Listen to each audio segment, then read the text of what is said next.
Hello everyone, algorithm কোর্সে lecture 5-এ সবাইকে স্বাগত জানাচ্ছি।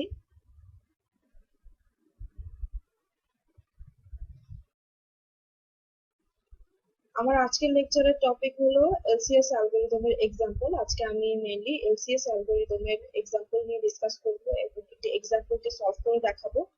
এই এলসিএস অ্যালগরিদম সম্বন্ধে অ্যালগরিদম নিয়ে আলোচনা আমি আমার প্রিভিয়াস লেকচারে করেছি, সো যারা দেখেননি তারা ওটি দেখে নেবেন এবং ওটি দেখাবে। এখানে এলসিএস অ্যালগরিদমের এক্সাম্পলটি দেখলে আশা করি এলসিএস অ্যালগরিদমটি পুরোপুরি হয়ে যাবে। এবার শুরু করছি এলসিএস এর এক্সাম্পল। শুরুতেই আমরা যেটা বলেছিলাম যে এলসিএস অ্যালগরিদম মেইনলি সেই প্রবলেমের জন্য কাজ করে যেখানে একটি সাব প্রবলেম গুলো একটি আরেকটির উপর ডিপেন্ডেন্ট থাকে এবং এক্ষেত্রে আমরা ডিএনএ স্ট্রিং এর যে ম্যাচিং বা কম্পারিজন সেটির কথা উল্লেখ করেছিলাম। তো এক্ষেত্রে আমরা দুটি ডিএনএ স্ট্রিং এখানে অ্যাজ আ এক্সাম্পল দেওয়া আছে। এক্স, একটি স্ট্রিং কে এক্স হিসেবে ধরে নেওয়া হয়েছে এবং এটির স্ট্রিং এর সিম্বল গুলো হলো এ বি সি ডি এই সিকোয়েন্সে দেওয়া, এবং আরেকটি হলো ওয়াই এবং সিকোয়েন্সটা হলো বিডি সিএবি। এবং আমরা এই এক্সাম্পলের জন্য মেইনলি এলসিএস অ্যালগরিদম কে অ্যাপ্লাই করে যে টেবিল এবং টেবিলের যে ভ্যালু গুলো বের করা এবং প্রবলেম সলভ করা সেটি আমরা দেখব। এখন যদি নর্মাল, যেহেতু এটি এই দুটি স্ট্রিং খুবই ছোট স্ট্রিং, সো এটির মধ্যে আমরা চাইলে চোখে দেখাতেও বা চোখে দেখেও লং ফর্ম সাবসিকুয়েন্স বের করতে পারি। তো এখানে যেমন আমরা দেখতে পাচ্ছি, যদি এই গিভেন দুইটা স্ট্রিং আমরা চিন্তা করি তাহলে এই দুইটা স্ট্রিং এর জন্য লংগেস্ট কমন সাবসিকুয়েন্স কিন্তু বের হয় বিসিবি, কারণ বি এর জায়গায় আমরা বি কে সেট করেছি, এখানে সি এর জায়গায় সি কে সেট করেছি এবং এখানে বি এর জায়গায় এভাবে করে টেম্পোরারি একটা সেট করেছি। কিন্তু এরকম আরো যখন কম্বিনেশন থাকবে তখন আসলে চোখের দেখায় বের করাটা বেশ ডিফিকাল্ট, কারণ কোনটার জায়গায় কোনটা বসবে, কোনটার সিকোয়েন্স কিভাবে ম্যাচিং হবে, এই জিনিসটা বের করাটা কিন্তু চোখের দেখাও আসলে এতটা ইজি না। কিন্তু এটা লংগেস্ট কমন সাবসিকুয়েন্স এর মাধ্যমে কিন্তু খুব ইজিলি বের করা যায়। এছাড়াও এমন না যে শুধুমাত্র একটি সিকোয়েন্সই বের হবে, অনেক ক্ষেত্রে দেখা যায় যে একের অধিক সিকোয়েন্সও থাকতে পারে, সেক্ষেত্রে কিন্তু ওটিও আমাদের আইডেন্টিফাই করতে হবে। তো আমরা শুরুতেই আমরা এক্সাম্পলটি টেবিলার মেথডে সলভ করে দেখাবো। তো আমি চলে যাচ্ছি নেক্সট স্লাইডে। প্রথমেই আমি আমার এলসিএস অ্যালগরিদমের প্রিভিয়াস লেকচারে যখন আমি অ্যালগরিদমটি ডিসকাস করেছি তখন বলেছি যে শুরুতেই আমাদের অ্যালগরিদমের যে লেন্থ সেটি বের করতে হবে, এবং লেন্থের জন্য এখানে আমরা এক্স এর লেন্থ কে এম হিসেবে অ্যাসাইন করে নিয়েছি এবং এক্স এর লেন্থ এখানে দেখতে পাচ্ছি চারটি সিম্বল আছে, সো এক্স এর লেন্থ হলো 4 এবং ওয়াই এর লেন্থ কে আমরা এন হিসেবে ধরে নিয়েছি এবং সেটির সিম্বল সংখ্যা দেখতে পাচ্ছি 5, সুতরাং এটি হলো 5।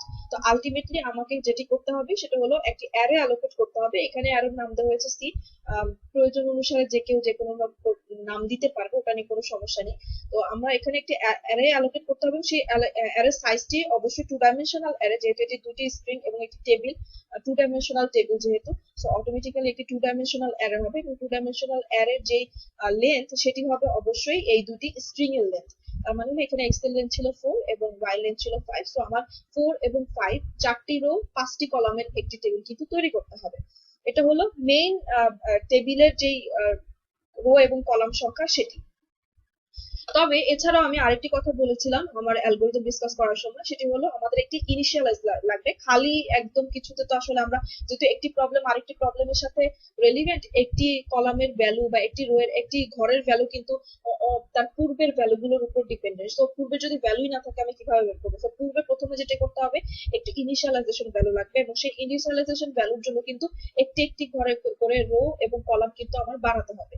সো এখানে আমার অ্যালোকেটেড অ্যারে হওয়া উচিত ছিল 4 এবং 5, কিন্তু যেহেতু আমাদের ইনিশিয়ালাইজেশন করতে হবে, 4 ক্রস 5 ই মেইনলি হবে টেবিলটি, বাট একটি ইনিশিয়ালাইজেশনের জন্য একটি ঘর আমরা এক্সট্রা করে নিব।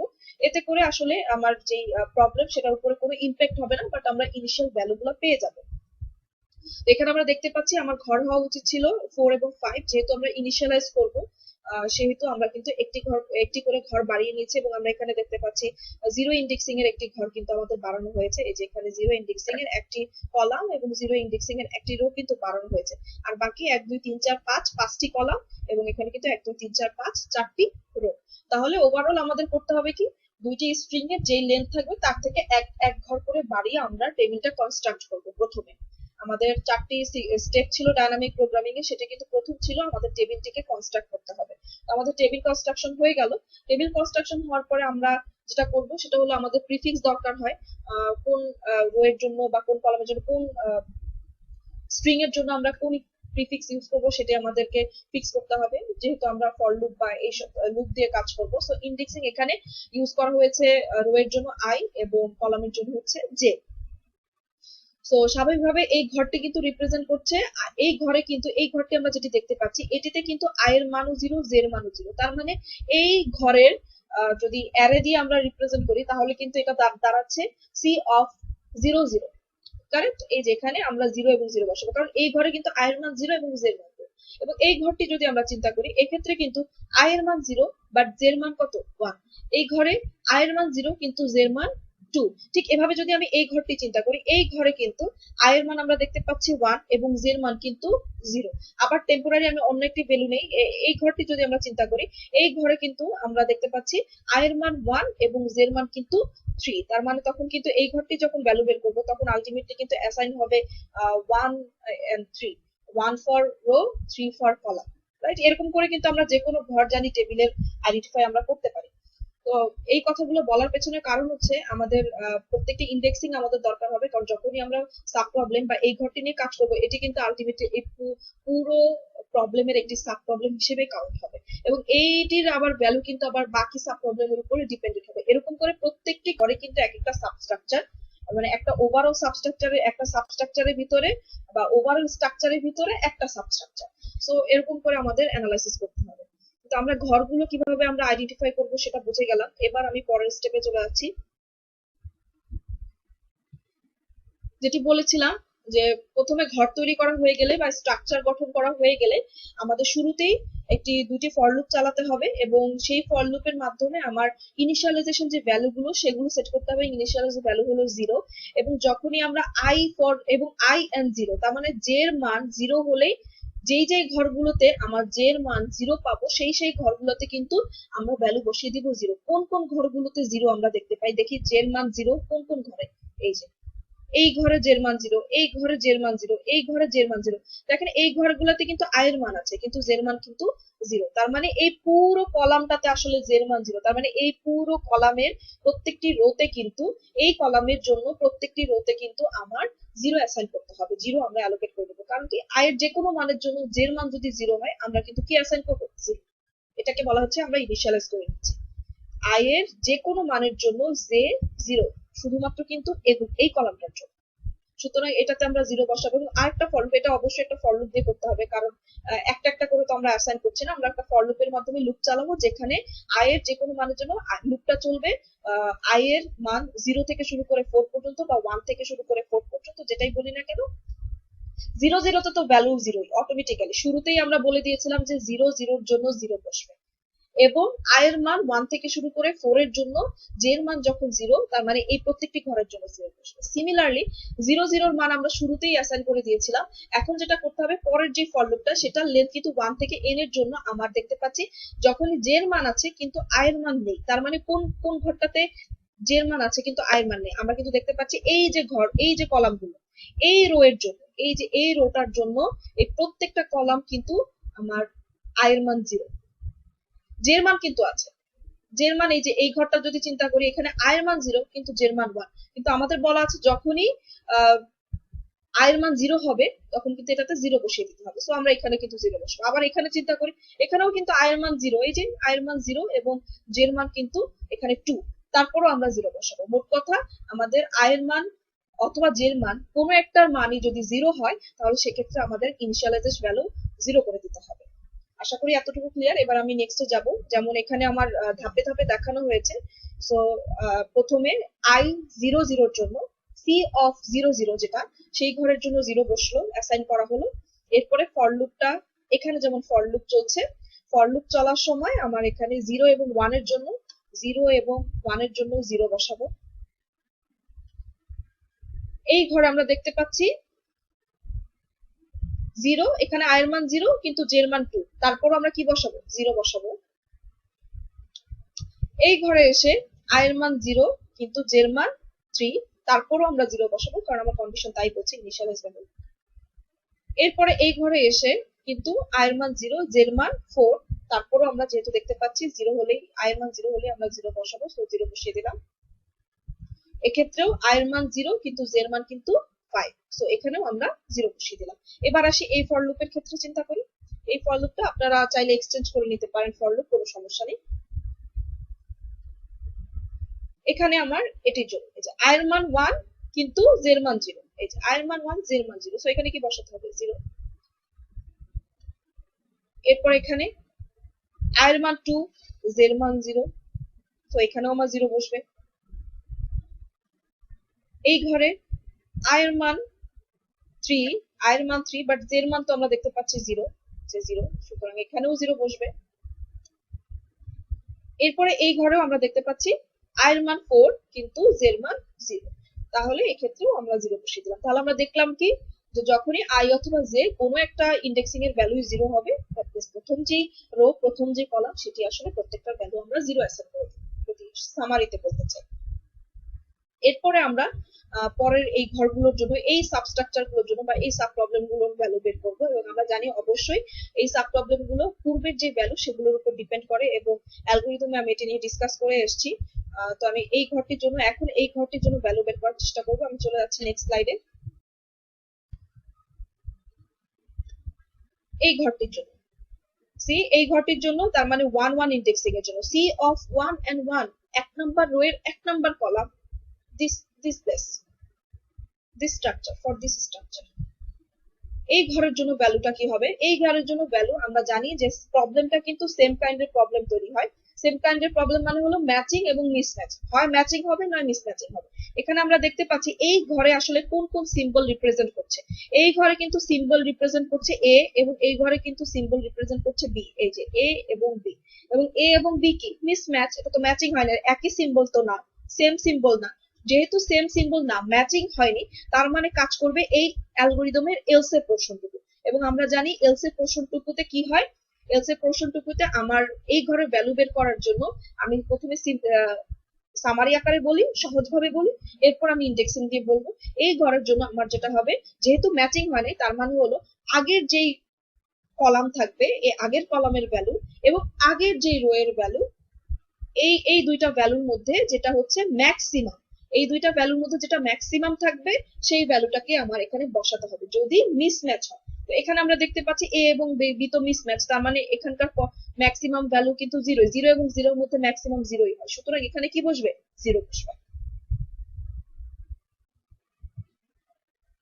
এখানে এ এবং বি কিন্তু ম্যাচিং হয়নি, সুতরাং এখানে কিন্তু আমার অবশ্যই পথ ইন্ডিকেট করতে হবে, পাথ ইন্ডিকেট করতে হবে যে আসলে কোন পাথ থেকে ভ্যালুগুলো আসছে। যেহেতু এখানে দুইটা ভ্যালুই কমন, কোনো ম্যাক্সিমাম, দুইটার মধ্যে ম্যাক্সিমাম 0, সো দুইটা পাথই আমরা এখানে শো করব, এবং এটার ভ্যালু কিন্তু হবে 0।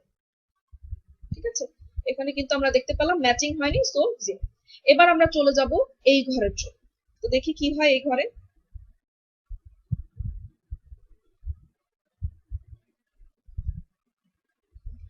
আমরা যদি এই ঘরে দেখি, এই ঘরের ক্ষেত্রে আবার সিমিলার ওয়েতে আমার সিম্বল ম্যাচ করতে হবে, এবং সিম্বল ম্যাচ করবে। এখানে আমরা এই ঘরে রিপ্রেজেন্ট করছে এ এবং ডি, এ এবং ডিও তো ম্যাচ করে না, যেহেতু ম্যাচ করে না তার মানে হচ্ছে এখানে আমার কি হবে, এই আগের ঘর এবং যেই পরের ঘর, মানে উপরের ঘর, এই উপরের দুটা ঘরের মধ্যে যেটা ম্যাক্সিমাম থাকবে সেই ম্যাক্সিমাম ভ্যালুর মধ্যে আমার যেটা ম্যাক্সিমাম সেটা আমরা নেবো। এই 0 0 মধ্যে ম্যাক্সিমাম তো 0, সুতরাং এখানে কি বসবে 0 বসবে,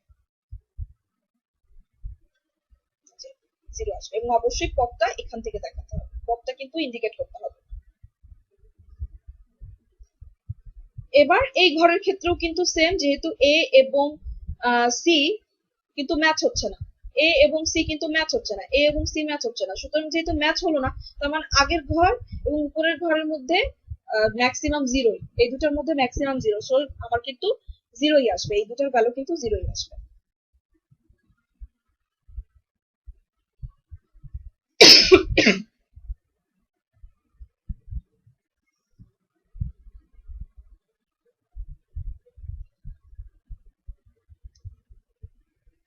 তো এবার চলে যাচ্ছে আমার এই ঘরের ভ্যালুর জন্য।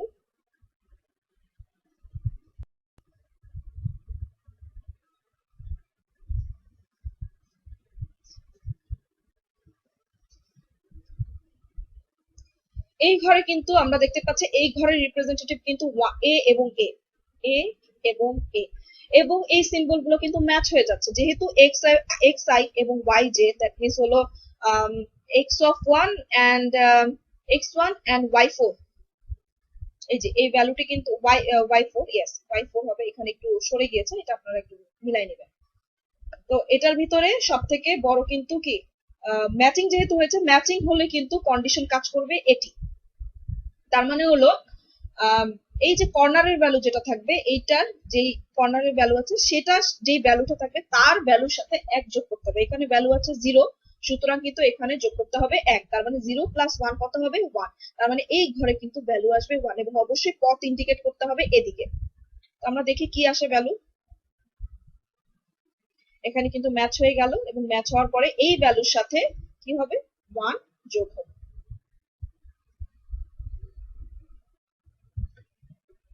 ঠিক আছে, এরপরে আমি চলে যাব আমার পরের ঘরের জন্য।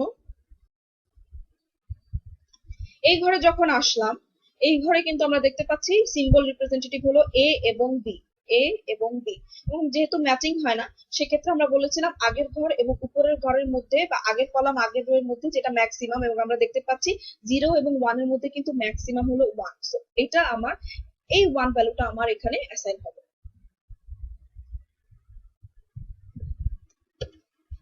পথ ইন্ডিকেশন কিন্তু প্রত্যেকটা থাকতে হবে, অবশ্যই পথ ইন্ডিকেশন থাকতে হবে। ঠিক আছে,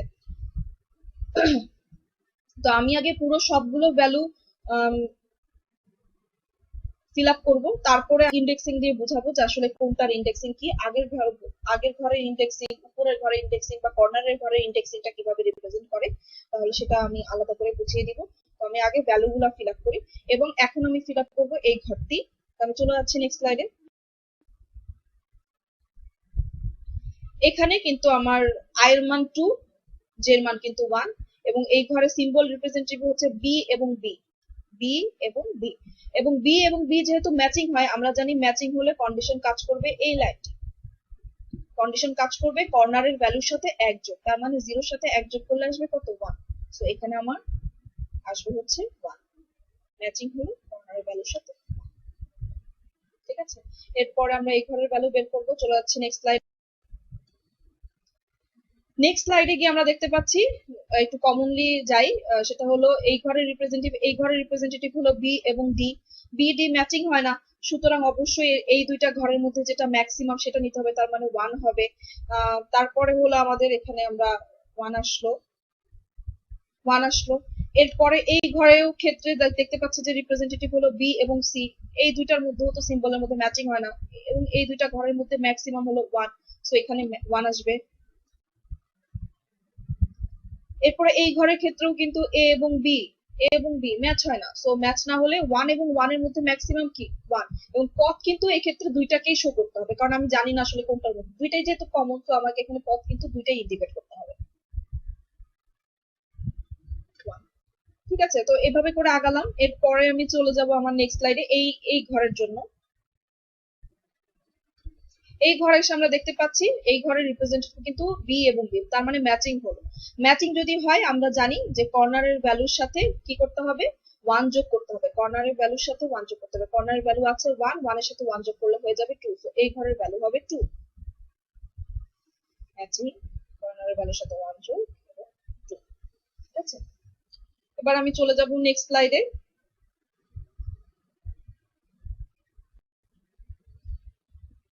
এই ভ্যালুগুলোর জন্য আমরা দেখতে পাচ্ছি বি সি ম্যাচিং হয় না, এই সি এর বি এবং ম্যাচিং হয় না যেহেতু, তার মানে এই ঘর এবং এই ঘরের মধ্যে যেটা ম্যাক্সিমাম সেটি কাউন্ট হবে, সো এখান থেকে আমার ইন্ডিকেশন আসবে এবং এই ভ্যালুটি আমার এখানে অ্যাসাইন হবে। হয়ে গেল অ্যাসাইন।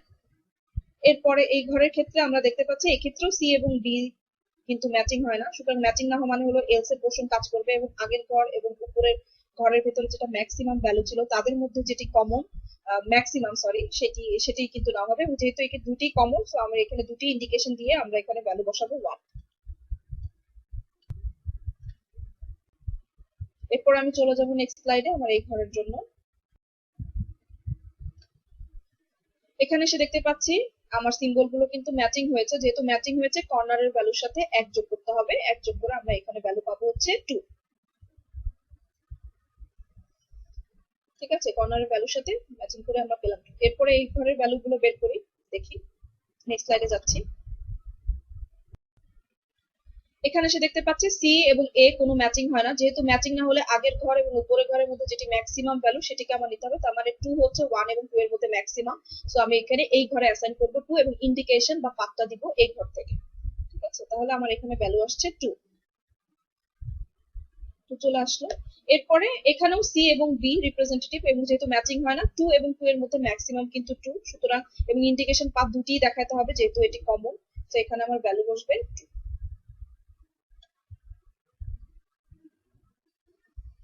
হয়ে গেল। এরপর আমি পরের স্লাইডে চলে যাচ্ছি। আমি এই কলামটা পুরোটা, এই রোটা পুরোটা ফিল আপ করবো। এই ঘরে বি এবং বি ম্যাচিং। ম্যাচিং হলে আমরা জানি যে অবশ্যই পূর্বের যে কর্নারের ভ্যালু তার সাথে এক যোগ হবে, এই লাইনটি কাজ করবে, ইফ কাজ করবে। সো এখানে 0+1, এখানে আমার ইন্ডিকেশন এই কর্নার থেকে আসবে এবং আমার এটার ভ্যালু হবে 1। হয়ে গেল 1। এরপরে চলে যাচ্ছে নেক্সট। এখানে এসে আমরা দেখতে পাচ্ছি বির সাথে ডি ম্যাচিং হয় না, সুতরাং এই দুটির মধ্যে কমন যেটি আছে, ম্যাক্সিমাম যেটি আছে সেটি নিব। সো ম্যাক্সিমাম 1 এবং 1 এর মধ্যে ম্যাক্সিমাম 1 এবং ইন্ডিকেশন পাথ বোথ থাকবে 1 হলো। এরপরে বিসি ম্যাচিং হয় না, 1 এবং 2 এর মধ্যে ম্যাক্সিমাম কিন্তু 2, সুতরাং এটার ইন্ডিকেশন পাথ কিন্তু আসবে এইটা 2। এরপরে বি এবং এর মধ্যে ম্যাচিং হয় না, বাট ম্যাক্সিমাম ভ্যালু কিন্তু 2 এবং 2 এর মধ্যে 2, সুতরাং বোথ ইন্ডিকেশন আসবে এবং ভ্যালু হবে 2। এবং এখন এই ঘরটি ফিল আপ করবো। চলে যাচ্ছে আমরা, এবার চলে আসি এই ঘরের ভ্যালুর জন্য। এখানে আমার সিম্বল রিপ্রেজেন্ট করছে বি এবং বি। বি এবং বি যেহেতু ম্যাচিং, সুতরাং কিন্তু এক্ষেত্রে আমার কর্নারের ভ্যালু 2, যেহেতু ম্যাচিং হয়ে গেছে সো ইফ এর পোর্শন কাজ করবে এবং কর্নারের ভ্যালু 2, 2 এর সাথে কি হবে একযোগ হয়ে আমার এখানে রেজাল্ট আসবে 3। 3 চলে আসলো। সো আমার কিন্তু this is the final value of this table. আমরা কিন্তু পুরো টেবিলের সবগুলো ভ্যালুকে ডিফাইন করে ফেললাম using the LCS length algorithm. তো এক্ষেত্রে আমি এতক্ষণ যাবত যদিও উপরের ঘর, আগের ঘর বা কর্নারের ঘর বলে উচ্চারণ করেছি এটি বোঝার সুবিধার জন্য, এবার আমি একটু ইন্ডেক্সিং দিয়ে এটিকে বোঝানোর চেষ্টা করব। তো ইন্ডেক্সিং যদি আমরা খেয়াল করি, আগের ঘর বলতে আসলে ইন্ডেক্সিংটা কি বোঝাচ্ছে, বা উপরের ঘরের ইন্ডেক্সিংটা কি বোঝাচ্ছে, কর্নারের ঘরের ইন্ডেক্সিংটা কি বোঝাচ্ছে। আমি যে কোনো একটা ঘর পিক করি, আমি যদি এই ঘরটা চিন্তা করি তাহলে এই ঘরের এগেইনস্টে আগের ঘর বলতে আসলে কি বোঝাচ্ছে। আগের ঘর মানে হলো এটি হতে পারে বা এটি হতে পারে, আগের রো। তো শুরুতে আমি এটি দিয়ে বলি, যদি এটি আই অফ জে হয় এক্ষেত্রে আমি আই এর মান দেখতে পাচ্ছি 2, জে এর মান কত 2, 2 এবং 2, রাইট। এবং সেক্ষেত্রে যদি আমি এই ঘরটি বলি, তাহলে আগের যে কলামটি ছিল সেটি বলি, তাহলে কিন্তু এক্ষেত্রে আই এর মান ঠিকই 2 থাকছে কিন্তু জে এর মান কিন্তু 1, তার মানে জে এর মান এক কমে গেল। তার মানে এই ঘরের ইন্ডেক্সিং কত, এই ঘরের এগেইনস্টে এটি যদি আই জে হয় এই ঘরের ইন্ডেক্সিং হলো I J minus 1, I J minus 1। এরপরে যদি আমি এই ঘরটি বলি, এই ঘরে কিন্তু আপনারা যদি খেয়াল করেন এটির এগেইনস্টে এই ঘর, এটি যদি আই আর জে হয় তাহলে সেক্ষেত্রে 2 2, এবং এই ঘরে কিন্তু জে এর মান পরিবর্তন হয়নি, জে 2 আছে কিন্তু আই এর মান কিন্তু 1, তার মানে আই এর মান এক কমে গেল। আই এর মান আগে ছিল এই ঘরে ছিল 2 কিন্তু তার আগের ঘরে কিন্তু আই এর মান 1, তার মানে এই ঘরের রিপ্রেজেন্টেটিভ হলো 1 এবং 2, তার মানে আই এর মান কমছে, জে এর মান ঠিক থাকছে। তাহলে এই ঘরের ইন্ডেক্সিংটা কত, i minus 1 j, i minus 1 j, i minus 1 j। এরকম করে আপনি যখনই কোনো একটা স্পেসিফিক ঘরের ভ্যালু বের করতে যাবেন, তার আগের রো আগের কলাম বলতে বোঝা যায় যে একটা ঘর হলো i minus 1 j, যেখানে i এর মান বা রো এর মান এক ঘর কমে যাচ্ছে, আর উপরের ঘরটা যেটা বলা হয়, আর যে আগের কলামটা যদি বলি আগের কলামে কিন্তু j এর মানটা এক কমে যাচ্ছে, তাহলে i j minus 1। তো আশা করি এটা যদি মিসম্যাচ হয় সেক্ষেত্রে কিন্তু আমরা কি করতাম, এই দুইটা ভ্যালুর মধ্যে যেটা ম্যাক্সিমাম সেই ভ্যালুটাকে আমরা পিক করতাম, সেই ভ্যালুটাকে আমরা নিয়ে এখানে আমাদের ওই ঘরের কারেন্ট যে পজিশন সেই কারেন্ট পজিশনের জন্য কিন্তু আমরা অ্যাসাইন করে দিতাম। এবার আসি আমার কর্নারের যেই ভ্যালু বা কর্নার ভ্যালু বলতে আসলে ইন্ডেক্সিংটা কি বোঝাচ্ছে। কর্নার ভ্যালু সে আমি अगेन এই ঘরটি পিক করলাম, এখানে আই এর মান 2, জে এর মান 2, ইন্ডেক্সিং আই এর মান 2, জে এর মান 2, ইন্ডেক্সিং পজিশন যেটাকে বলে। এই পজিশনে এসে এটার এগেইনস্টে কর্নারের যে ইন্ডেক্সিং সেটা কি হবে? আমরা যদি খেয়াল করি এটা এই ঘরটা, তার মানে এটার কর্নার ঘর হচ্ছে এটা, এটার ইন্ডেক্সিং কিন্তু আমরা দেখতে পাচ্ছি 1 এবং 1। এই ঘরে ছিল 2 এবং 2, এই ঘরে হচ্ছে 1 এবং 1। তার মানে এক ঘর করে কম, আই এর মানও এক কম, জে এর মানও এক কম, তাই না? তাহলে এটা যদি হয় i minus one J minus, sorry আমি আবার বলছি, এটা যদি হয় আই এবং জে, তাহলে এটা কিন্তু i minus one J minus one, কারণ এটা আইও এক ঘর কম, জেও এক ঘর কম। সো যখনই আমরা ম্যাচিং পাবো আমরা বলবো যে C of i minus one এবং জে মাইনাস ওয়ান এই ঘরে, এই ঘরটার মধ্যে যে ভ্যালুটা আছে, এই যে এই ঘরটার মধ্যে যে ভ্যালুটা আছে তার সাথে এক যোগ করবো। C of i minus one J minus one এর ঘরের সাথে, ঘরের ভ্যালুর সাথে এক যোগ করবো। এভাবে করে আপনি যে কোনো problem if condition else condition দিয়ে দেখবেন ম্যাচিং এবং মিসম্যাচিং হয় কিনা। ইন্ডেক্সিং দিয়ে আসলে আমাদের রিপ্রেজেন্টেটিভ করতে হবে, কারণ এখানে কিন্তু ফিক্স স্ট্যাটিক বলে কিছু নেই, এটা একটা ডায়নামিক প্রোগ্রামিং। ডায়নামিক্যালি এই সাব প্রবলেম গুলো সলভ হয় using the previous value, previous value গুলোকে ইউজ করতে হয়। এবং যেহেতু আমি যেই পজিশনে আছি সেই পজিশনের প্রিভিয়াস ঘর কোনটা সেটা তো আপনার ওই পজিশনের হিসাবেই বের করতে হবে, তাই না? আমি ফিক্সড করে বলে দিতে পারবো না যে আমি এখন 2 ঘরের ভিতরে আছি, সো এটার ভ্যালু বের করবো। তো আমাকে এটা ফর লুপ দিয়ে আগাতে হবে। সো অটোমেটিক্যালি একটা সাব প্রবলেম আরেকটা সাব প্রবলেমের উপরে ডিপেন্ডেন্ট। এক্ষেত্রে আমাদের অবশ্যই ইন্ডেক্সিং গুলো মাথায় রাখতে হবে, যে ম্যাচিং হলে আমার কোন ঘরের ইন্ডেক্সিং আমরা ইউজ করব, আর মিসম্যাচিং হলে আসলে কোন কোন ঘরের ইন্ডেক্সিং গুলো ইউজ করবো, এটা কিন্তু আমাদের মাথায় রাখতে হবে। এলসিএস এর অ্যালগোরিদম রান টাইম যদি আমি বলি, তাহলে এলসিএস এর রান টাইম তো অলরেডি আমি বলেছি, আমার আগের লেকচারেও বলেছি যে এলসিএস এর যেহেতু এটা লেন্থের উপর ডিপেন্ড করে, যে কয়টি লেন্থ থাকে দুটি স্ট্রিং এর মধ্যে সেইটার উপরেই আসলে এলসিএস অ্যালগরিদমের রান টাইম বা সময়টা নির্ভর করে। এবং এলসিএস অ্যালগরিদমের রান টাইম হচ্ছে m গুণন n। তার মানে যদি 4 এবং 5 এর যে एग्जांपलটা আমরা করলাম সেটা রান টাইম হবে 4 * 5, তার মানে 20। ঠিক আছে?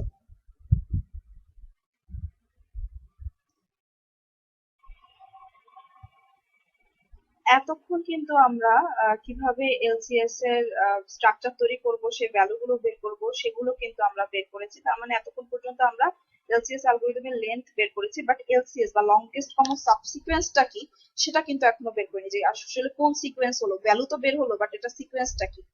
তো এক্ষেত্রে অলরেডি আমরা জানি যে ভ্যালুগুলো কিভাবে অ্যাকোয়ার করা হয়েছে বা বের করা হয়েছে। এখানে যখনই ম্যাচিং হতো তখন আমরা কিন্তু জানি যে যখনই ম্যাচিং হয়েছে তখন কিন্তু, এবং আমাদের কমন, যেহেতু আমাদের টার্গেটই হলো লংগেস্ট কমন সাবসিকোয়েন্স বের করা, তার মানে লংগেস্ট কমন ম্যাচিং যে সিকোয়েন্সটা সেটাকে বের করতে হবে, সব থেকে লম্বা যেটা সেটাকে বের করতে হবে, সব থেকে লম্বা এবং সব থেকে ম্যাচিং। তো আমাদের টার্গেট হচ্ছে যেটা ম্যাচিং হলো সেটাকে যদি আমরা পিক করি, সেই ম্যাচিং থেকে সব থেকে লম্বা যে পথটা আমরা সেটাকে পিক করবো, তাহলে কিন্তু আমার লংগেস্ট কমন সাবসিকোয়েন্সটা বের হয়ে যাবে। এবং আমরা জানি ম্যাচিং হওয়া মানে হচ্ছে, ম্যাচিংটা আমরা বুঝি কিভাবে, যখন কিনা সেটা C of i minus one এবং জে মাইনাস ওয়ান এর ঘরের সাথে এক যোগ করে যে ভ্যালুটা আসে সেটাই কিন্তু আমার আলটিমেটলি লংগেস্ট কমন সাবসিকোয়েন্স, মানে সব থেকে লাস্টের মানে বোঝা যায় যে ম্যাচিং হয়েছে।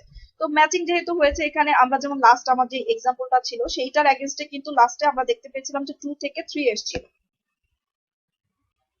2 থেকে কিন্তু 3 এসেছিল, তাই না? তো আমরা এই ক্ষেত্রে কিন্তু ওভারঅল যদি এখন পুরো স্ট্রাকচারটা দেখি তাহলে আমাদের তার আগে এলসিএস কে বের করার জন্য এখানে একটু রিভিউ বলে দিয়েছি যে আসলে ম্যাচিং হলে কোন ঘর থেকে ভ্যালু হবে, ম্যাচিং না হলে কি হবে। শুরুতেই আমরা যেমন এম এবং এন এর লেন্থ বের করে নিব, তারপরে হচ্ছে প্রত্যেকটার আই এবং জে এর মান শুরুতে আমরা 0 ধরে নিব। এবং এটা যেটা করতে হবে আমরা, এবং এটা আমার কিন্তু ডাইনামিক প্রোগ্রামিং স্টেপের ক্ষেত্রে আমি বলেছিলাম যে এটা বটম আপ ফ্যাশনে কাজ করে, মানে নিচের থেকে উপরের দিকে কাজ করে। তো নিচের থেকে উপরের দিকে যেহেতু কাজ করে, তার মানে নিচের থেকে উপরের দিকে ভ্যালু বের করার পর সেটা কিন্তু আলটিমেটলি উল্টা ভ্যালু বের হয়। এবং সোজাতে তখন আমাদের কি করতে হবে, উল্টা রেজাল্টটা বের হওয়ার পরে সেটাকে আবার আমার স্ট্রেট করে নিতে হবে, সোজা করে নিতে হবে। যেখানে আমাদের যে রেজাল্টটা ছিল কয়েকটা স্লাইড আগে যে এক্সাম্পলটা দেখেছি ওটারই রেজাল্ট এখানে দেওয়া আছে। এবং আমরা যদি একটু খেয়াল করি, এখানে ম্যাচিং ভ্যালু আমরা অবশ্যই, যেহেতু লংগেস্ট কমন ভ্যালুটা কোথায় পেয়েছিলাম সেটা আমাদের টার্গেটে রাখতে হবে। কমন ভ্যালুটা আমরা যদি দেখি তাহলে লাস্ট এবং বটম আপ ফ্যাশন, তার মানে বটম থেকে, নিচের থেকে কোনটা আসলে কোনটাতে ম্যাচিং পেয়েছিলাম সেটা আমাদের একটু টার্গেটে রাখতে হবে। তাহলে দেখি আমরা যদি খেয়াল করি এই ক্ষেত্রে কিন্তু আমরা একটা কমন ভ্যালু পেয়েছিলাম, তার মানে এখানে একটা ম্যাচিং ছিল, তার মানে এই ম্যাচিংটা আসার জন্য যে পথটা ফলো করে আসছে সেই পথটা কিন্তু আমাদের টার্গেটে আমাদের নিতে হবে। কারণ কি, এটা একটা ম্যাচিং, তার মধ্যে আবার লংগেস্টটা বের করতে হবে। তাহলে এই লংগেস্ট এটা পাথ কিভাবে এসছে, এই কোন পাথ ধরে এই ভ্যালুটা তার ডিরেক্ট চলে আসেনি, এটা তো একটা পথ ফলো করে এসছে, তো সেটা আমার পিক করতে হবে। এছাড়াও আরেকটা কমন ভ্যালু যদি আমরা দেখি, এই বটম থেকে, যেহেতু বটম অফ ফ্যাশন মানে নিচের থেকে উপরের দিকে যেতে হবে, তো একটু নিচের দিকে আরেকটা কমন দেখি। নিচের দিকে এখানে কমন দেখতে পাচ্ছি এই যে এই ঘরটা, বি এবং বি ছিল, এই বি এবং বি ম্যাচ হলেও এই ঘরটা কিন্তু লংগেস্ট না, দেখেই আমরা বুঝতে পারছি যে এক ঘরেই শেষ, একটা পথেই কিন্তু এই রেজাল্টটা শেষ, তো এটা অবশ্যই লংগেস্ট কমন তো না, তাই না? তো আমাদের লংগেস্ট কমন আমরা তখনই আমরা বিবেচনা করতে পারবো যখন একদম এই সাইড থেকে বা বটম থেকে আপের দিকে যাব, তখন সব থেকে লংগেস্টটা পাবো, এবং সেটার জন্য লাস্টের দিকে যেটা আমরা কমন পেয়েছি সেটাকে আমরা টার্গেট করবো। তো এখানে আমরা টার্গেট করছি এই পথটা। এটা এসেছিল কোথা থেকে? নিশ্চয়ই এই কর্নার ভ্যালু থেকে। এবং আপনারা যখন সবগুলো পথ এঁকে ফেলবেন তখন আপনারা নিজেরাই পথটা দেখতে পাবেন। তো আমি আমার গিভেন এক্সাম্পলের জন্য আমি পথটা দেখাই। এই যে এটা এখান থেকে এসেছিল, এই টুটা এসেছিল আমরা দেখতে পাচ্ছি এখান থেকে, এই টু, যেহেতু এখানে একটা ম্যাচিং আছে, তো এই ম্যাচিংটা তার মানে এসেছিল এই কর্নার থেকে, তার মানে এই পথ থেকে এসেছিল, তো এই পথটাকে আমার আইডেন্টিফাই করতে হবে। এই ওয়ানটা কোত্থেকে এসেছিল? এই ওয়ানটা কিন্তু এসেছিল, এখানে কোনো ম্যাচিং নেই, এই ওয়ানটা এসেছিল এই ঘর থেকে, তার মানে এই পথটা আইডেন্টিফাই করতে হবে। কেন আসলে পথটা আমার শো করতে হবে? আমরা যদি পথ শো না করি তাহলে কিন্তু আমরাই এলোমেলো করে ফেলবো, তো আমরা পথটাকে প্রত্যেকটা ক্ষেত্রে প্রত্যেকটা ভ্যালুর জন্য পথটাকে এঁকে রাখবো। এরপরে এই ওয়ানটা কিন্তু এসেছিল, এখানে একটা ম্যাচিং ভ্যালু ছিল, সেটা কিন্তু কর্নার থেকে এসেছিল, তো এই পথটা এখন আমার ইন্ডিকেট করতে হবে। দেখেন আমি কিন্তু এখন লংগেস্ট কমন পাথটা পেয়ে গেছি, এবং এই পথে যেতে যেতে যে ম্যাচিং গুলা ছিল আমরা কিন্তু সেটা যদি নেই তাহলে কিন্তু লংগেস্ট কমন হয়ে গেল। এই লংগেস্ট পথ, এটাই সব থেকে লংগেস্ট পথ, কিন্তু এই পুরা ঘরটার ভিতরে পুরা টেবিলটার মধ্যে এটাই কিন্তু সব থেকে লংগেস্ট পথ। এই কারণেই লংগেস্ট পার্টটাকে বের করার জন্য কিন্তু আমরা বটম থেকে শুরু করি, বটম থেকে আপের দিকে গেলে কিন্তু আমরা লংগেস্ট কমন পাবো। ঠিক আছে, ক্ষেত্রে আমরা লংগেস্ট কমন নিলাম, এই পথের মধ্যে যারা যারা কমন তাদেরকে যদি আমরা পিক করি তাহলে কিন্তু আমার লংগেস্ট কমনটা বের হয়ে আসবে। তো আমরা একটু দেখি। এবং এটা যেহেতু বটম আপ মানে নিচের থেকে উপরের দিকে যাচ্ছে, এটা কিন্তু রিভার্স অর্ডারে, প্রথমে শুরুতে উল্টা দিকে বের হবে রেজাল্টটা, তারপরে সেটাকে আবার আমার কি করতে হবে? সোজা করে নিতে হবে।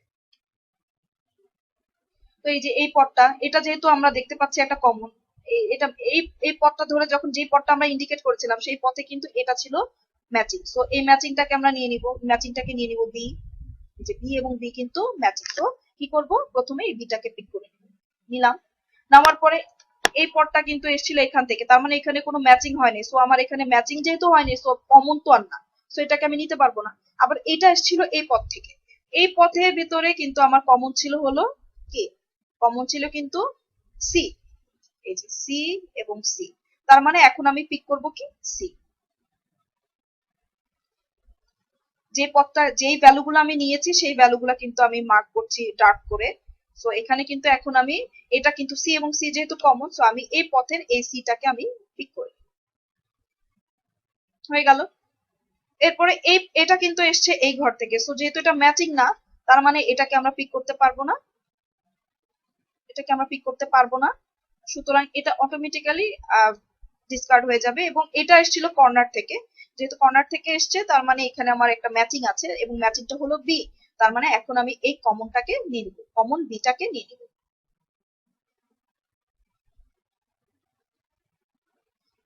এটা কিন্তু রিভার্স অর্ডারে আমরা পেয়ে গেলাম এই পুরো টেবিলটার মধ্যে সব থেকে লংগেস্ট এবং সব থেকে কমন সিকোয়েন্স। সিকোয়েন্স মানে হলো একটার পর একটা, এখানেও বিসিবি আছে, এখানেও বিসিবি আছে, তার মানে আমার এই পুরো যে দুটা স্ট্রিং আমরা পেয়েছি এর মধ্যে সব থেকে লংগেস্ট কিন্তু এই সিকোয়েন্সটাই সব থেকে লংগেস্ট। এবং যেহেতু এটা রিভার্স অর্ডারে বের হয়েছে, আমি বলেছিলাম এটাকে সোজা করে নিতে হবে, যদিও আমাদের এই এক্সাম্পলের ক্ষেত্রে সোজা করলেও সেম রেজাল্টই আসে। সোজা করলে মানে হচ্ছে আগে বি উল্টা থেকে, এটা ছিল উল্টা, এখন আমি সোজা করব, আগে নিব বি, সি, বি, এখন কি স্ট্রেট অর্ডার করলেও কিন্তু আমার বিসিবি আসবে। ঠিক আছে, সো এই ছিল আমার মানে এলসিএস এর, প্রথমে এলসিএস এর লেন্থ অ্যালগরিদম দিয়ে এলসিএস এর ভ্যালু গুলো বের করা, এলসিএস এর ভ্যালু গুলো বের করে ফেলার পরে হলো আমার বটম আপ ফ্যাশনে আমার যে কমন সিম্বল গুলো আছে ওই পথের মধ্যে সেই কমন সিকোয়েন্স গুলোকে আমার রিভার্স অর্ডারে নিতে হবে, রিভার্স অর্ডারে করার পরে যেহেতু বটম আপ ফ্যাশনে করি রিভার্স অর্ডারে আসবে, রিভার্স এর পরে সেটাকে আমার স্ট্রেট অর্ডারে করে দিতে হবে। তো এবার তাহলে আমার মনে হয় লংগেস্ট কমন সাবসিকুয়েন্সের এক্সাম্পলটা এখন আমাদের কাছে ক্লিয়ার, এবং এক্ষেত্রে আমরা অলরেডি ডায়নামিক প্রোগ্রামিং এর যেই ধাপটা ছিল, ডায়নামিক প্রোগ্রামিং এর যে কনসেপ্ট ছিল সেটা কিন্তু আমরা দেখতে পেলাম যে লংগেস্ট কমন সাবসিকুয়েন্সের মধ্যে ইউজ হয়েছে। তার মানে হলো প্রবলেম ছিল একটা, সেই প্রবলেমকে সলভ করতে গিয়ে কিন্তু সাব প্রবলেম তৈরি হয়েছে। সাব প্রবলেম গুলো আবার কিন্তু তার যে পূর্বের যে রেজাল্ট গুলো স্টোর করা ছিল সেখান থেকে রেজাল্ট নিয়ে এসছে। এবং এক্ষেত্রে আমাদের প্রিফিক্স গুলোর যে পরিবর্তন, সেই পরিবর্তন দেখলেই আমরা বুঝতে পারবো যে এক একটা সাব প্রবলেম, একটার একটা কিন্তু নিজে নিজে চলে আসেনি, সেই ভ্যালুটা বের করার জন্য আগের ভ্যালু, উপরের ভ্যালু, কর্নারের ভ্যালুকে কিন্তু আমার ইউজ করতে হয়েছে। তার মানে একটা সাব প্রবলেম কিন্তু অন্য সাব প্রবলেম থেকে তার রেজাল্ট পিক করেছে। তারপরে আমাদের এবং প্রত্যেকটা স্ট্রিং এ, প্রত্যেকটা ঘরে যখন আমরা থাকতাম তখন কিন্তু আলটিমেটলি ওইটা পুরা সব থেকে বড় স্ট্রিং এর মধ্যে একটা পোর্শন, এটা কিন্তু পুরো পোর্শন না, যখন সবগুলো বের হয়ে যায় তখন ওভারঅল আমরা চিন্তা করি। ঠিক আছে, সো এইভাবে করে আমরা কিন্তু লংগেস্ট কমন সাবসিকুয়েন্সটা বের করেছি দুইটা স্ট্রিং এর মধ্যে। এবং শুরুতেই আমার অ্যালগোরিদমটা এখানে একটু রিভিউ করে দিয়েছি। ML length, M A assign করা লেন্থ গুলো, এন এ অ্যাসাইন করা লেন্থ গুলোকে আগে অ্যাসাইন করে নিতে হবে। তারপর হচ্ছে আমাদের টেবিলের প্রত্যেকটা ঘরের জন্য আমার যে লেন্থ গুলো ছিল সেগুলোকে স্টোর করতে হবে। স্টোর করার ক্ষেত্রে আমার ট্রাইবাল কেস বা শুরুর যে কেসটা সেটা হলো এমটি, শুরুতে সব তো এমটি থাকে, ফাঁকা থাকে, এবং এই ফাঁকার জন্য প্রথম একটা একটা রো একটা ঘরকে আমার কি করতে হবে, জিরো দিয়ে ইনিশিয়ালাইজ করতে হবে। তারপরে রিকার্সিভ ফর্মুলা, মানে বারংবার ম্যাচিং অর মিসম্যাচিং, ম্যাচিং অর মিসম্যাচিং, এই রিকার্সিভ ফর্মুলাতে আমার কিন্তু এই যে এই ফর্মুলাটা ফলো করে কিন্তু আমরা পুরো টেবিলের যে ভ্যালু গুলো ছিল সেগুলোকে ডিফাইন করেছি বা লেন্থ গুলাকে ডিফাইন করেছি। এবং এট লাস্টে আমরা বটম আপ ফ্যাশনে গিয়ে কিন্তু ফাইনাল সলিউশনটা পেয়ে গেছি। এবং যেহেতু এখানে আমাদের যখন আমরা পুরো অ্যারেটাকে ফিল করে ফেলবো ডেটা দিয়ে, এবং লংগেস্ট কমন সাবসিকুয়েন্সের যে শর্তগুলো বা কন্ডিশন ছিল, লংগেস্ট কমন সাবসিকুয়েন্স প্রবলেমটাই হলো সব থেকে কমন, সব থেকে লম্বা সিকোয়েন্সটাকে, সাবসিকুয়েন্সটাকে বের করতে হবে। তো এই জন্য, এবং আশা করি এই নামের সাথে প্রবলেমের মিল আছে। সো আপনারা বুঝতেই পারছেন যে এই ধরনের ডিপেন্ডেন্ট কোনো প্রবলেম থাকলে, এমন না যে শুধু ডিএনএ স্ট্রিং এর ম্যাচিং এর ক্ষেত্রে ডাইনামিক প্রোগ্রামিং ইউজ হয়, এগুলো আরো অন্যান্য ক্ষেত্রেও ডাইনামিক প্রোগ্রাম কিন্তু ইউজ হয়। তবে ডাইনামিক প্রোগ্রামিং এ বোঝার জন্য লংগেস্ট কমন সাবসিকুয়েন্সটা সব থেকে বেস্ট এক্সাম্পল। তো আশা করি লংগেস্ট কমন সাবসিকুয়েন্সটা আমরা এতক্ষণে বুঝতে পেরেছি। আর যখন আমরা এই এলসিএস অ্যালগরিদমটাকে রান করব, এটা আমি আগেও বলেছি যে m ইনটু n থাকবে running time, which is much better than brute force algorithm, কারণ brute force algorithm এ কিন্তু রান টাইম ছিল n into 2 to the power n, কারণ প্রত্যেকটা সিম্বল দিয়ে বাকি অন্য স্ট্রিং এর আরেক সবগুলোকে স্ট্রিং কে কম্পারিজন করতে হতো। So it's quite time consuming algorithm, brute force অ্যালগরিদমটা।